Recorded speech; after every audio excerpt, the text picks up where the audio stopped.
और अब बात एक अजब संयोग की। भारत के इतिहास में 28 मई का अध्याय सुनहरे अक्षरों में दर्ज होने वाला है। दुनिया के सबसे विराट लोकतंत्र के नए मंदिर, नए संसद भवन का शंखनाद होगा और उसी दिन वीर सावरकर की 140वीं जयंती भी है। इसी संयोग पर देश की राजनीति एक बार फिर दाएं बाएं होने लगी है। विपक्ष का एक खेमा 28 मई वाले कार्यक्रम को सावरकर प्रयोग का एंगल दे रहा है। ऐसे में जानना जरूरी है कि आखिर कौन थे सावरकर जिनकी जयंती को नई संसद के उद्घाटन से जोड़ा जाने लगा, और क्या वाकई सावरकर का युग आ रहा है?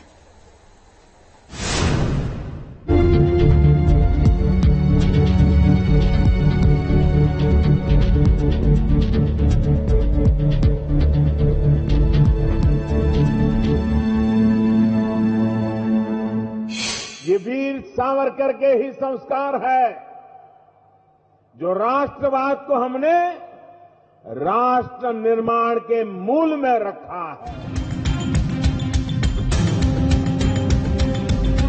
सावरकर जी 2-3 साल उनको अंडमान में बंद कर दिया। उन्होंने चिट्ठी लिखनी शुरू कर दी, हमें माफ कर दो, जो भी हमसे चाहते हो ले लो, बस मुझे जेल से निकाल दो। नई संसद की मंगल घड़ी आते ही फिजा में गूंजने लगी एक अटल कविता। एक ऐसी शख्सियत के लिए जिन्हें दशकों पहले कवि अटल ने अपने शब्दों की माला में कुछ यूं पिरोया था। सावरकर माने तेज, सावरकर माने त्याग, सावरकर माने तप, सावरकर माने तत्व, सावरकर माने तर्क, सावरकर माने तारुण्य, सावरकर माने तीर, सावरकर माने तलवार। एक ऐसा किरदार जिसकी शख्सियत पर दो विचारधाराओं का ऐसा टकराव कि आजादी के 7 दशक बाद भी निष्पक्ष नायक बनकर नहीं उभर पाया। नाम था विनायक दामोदर सावरकर, यानी वीर सावरकर।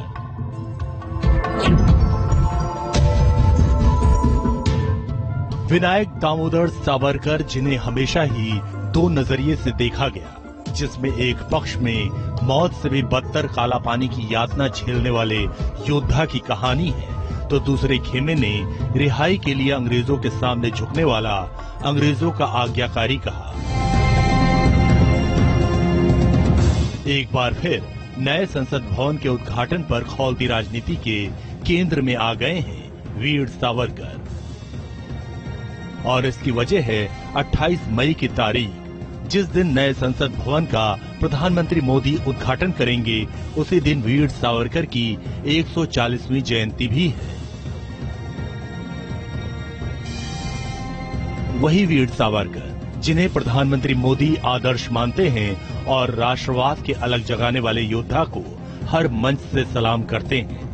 ये वीर सावरकर के ही संस्कार है जो राष्ट्रवाद को हमने राष्ट्र निर्माण के मूल में रखा है।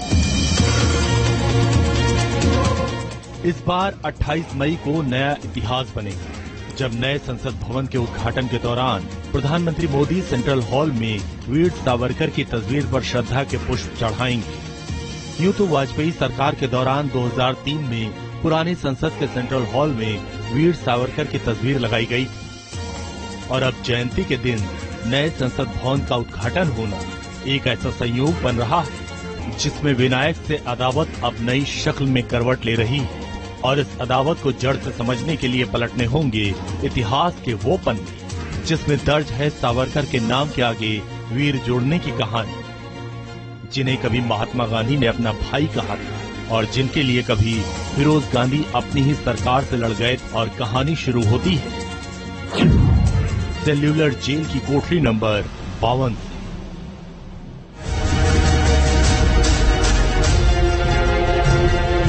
जहां सावरकर को अंग्रेजों ने बंदी बनाया था, दोहरे आजीवन कारावास की सजा सुनाकर अंडमान निकोबार की जेल में रखा गया था।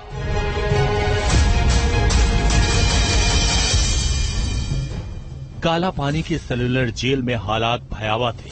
जानवरों को जिस तरह कोल्हों में जोता जाता है, सावरकर को उसी तरह तेल मिल में काम पर लगाया गया था।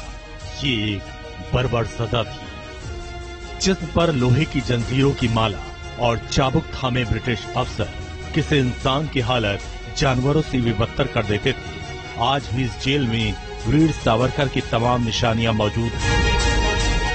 कोल्हू आप देख रहे हैं, आप इस कोल्हू को देखिए। इस कोल्हू में आमतौर पर बैल को जोता जाता है, लेकिन यहाँ पर इंसानों को जोता जाता था, और वो भी आजादी के शांतिपूर्ण तरीके से लड़ाई लड़ रहे स्वतंत्रता सेनानियों को, जी हाँ, पॉलिटिकल प्रिजनर्स को यहाँ पर इस कोल्हू में जो है वो जोत दिया जाता था। और इस कोल्हू को चलाना होता था, गोल गोल गोल जो है वो पूरा घुमाना होता था भारी वजन के साथ, और सरसों का तेल जो है इस कोल्हू में निकाला जाता था।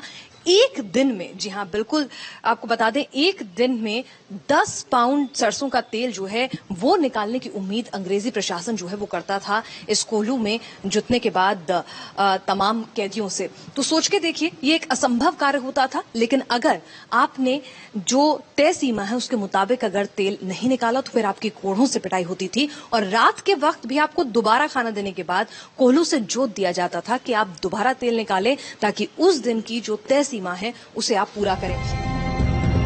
करीब 10 साल तक सावरकर अंडमान की जेल में रहे। जेल से रिहाई के लिए उन्होंने 6 बार पत्र लिखे। सावरकर की आलोचना करने वाला तबका कहता है कि जेल से छूटने के लिए उन्होंने अंग्रेजों से माफी मांगी थी, लेकिन माफी वाली बात लोगों को हजम नहीं होती, क्योंकि जब सावरकर जेल में थे तब महात्मा गांधी ने सावरकर की रिहाई की वकालत की थी।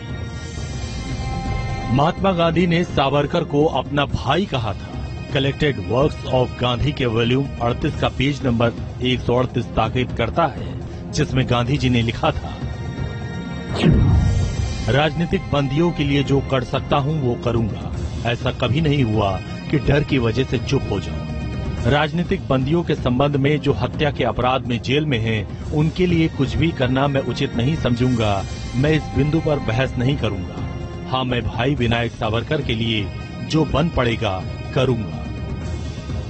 वो साल था 1909 का, जब विनायक दामोदर सावरकर को हत्या अंग्रेजी सरकार के खिलाफ साजिश रचने के केस में गिरफ्तार किया गया था। उन्हें 25-25 साल की सजा के 2 टर्मों के साथ अंडमान द्वीप समूह में सेलुलर जेल भेज दिया गया था।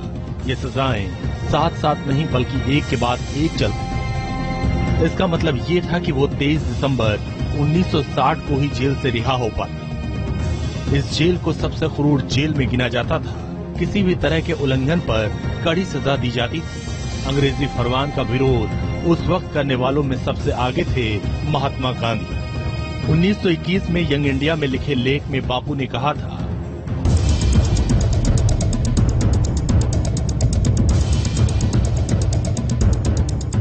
सावरकर बहादुर है, चतुर है, देशभक्त हैं, वो क्रांतिकारी हैं और इसे छिपाते नहीं हैं।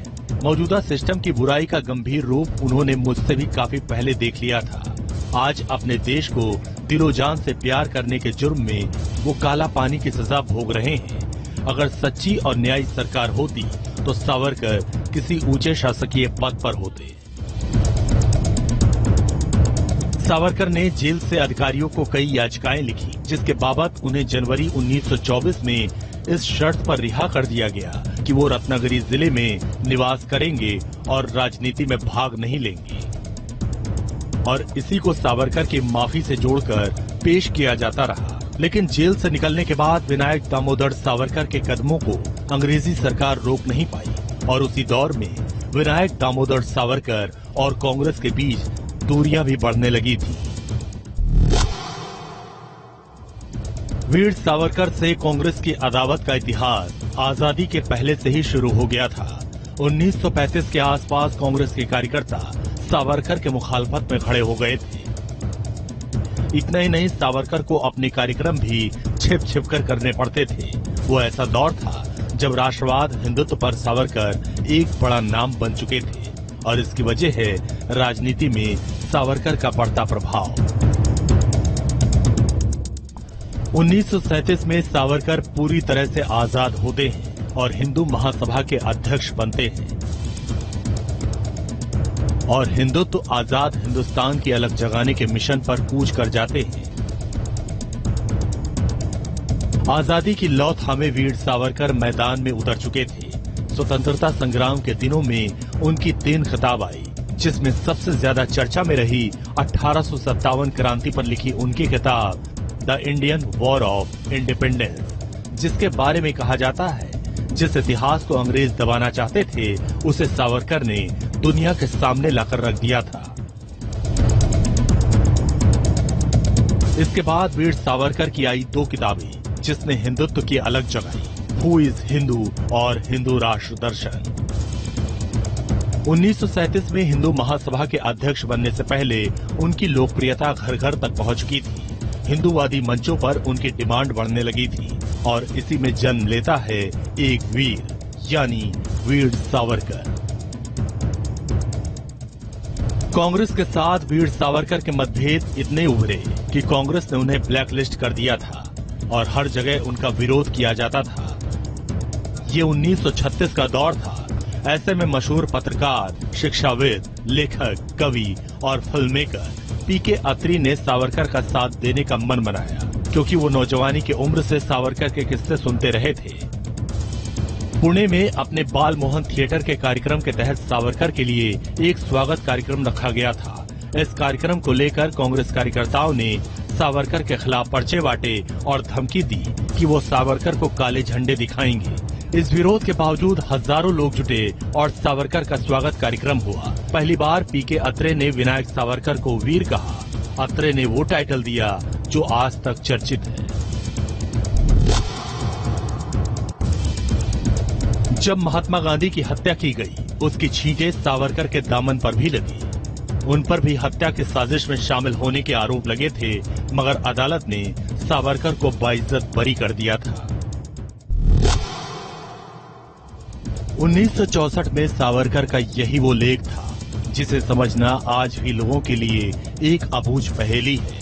आत्महत्या या आत्मसमर्पण, इसी नाम का लेख लिखा था जिसमें उन्होंने अपनी इच्छा मृत्यु की बात भी कही थी। हैरानी की बात यह है कि वो लंबे समय से उपवास पर चले गए थे। 26 फरवरी 1966 को उन्होंने आखिरी सांस ली थी, मगर उपलब्ध दस्तावेज कहते हैं कि उन्होंने अपनी मौत से महीनों पहले से ही खाना और दवाई भी छोड़ दी थी। एकांत जीवन जीने लगे थे। यही वजह है कि उनकी मृत्यु आज भी एक रहस्य है। Team news nation. रुक रहे कुछ देर के लिए, जल्द लौटेंगे, आप बने रहिएगा न्यूज नेशन के साथ।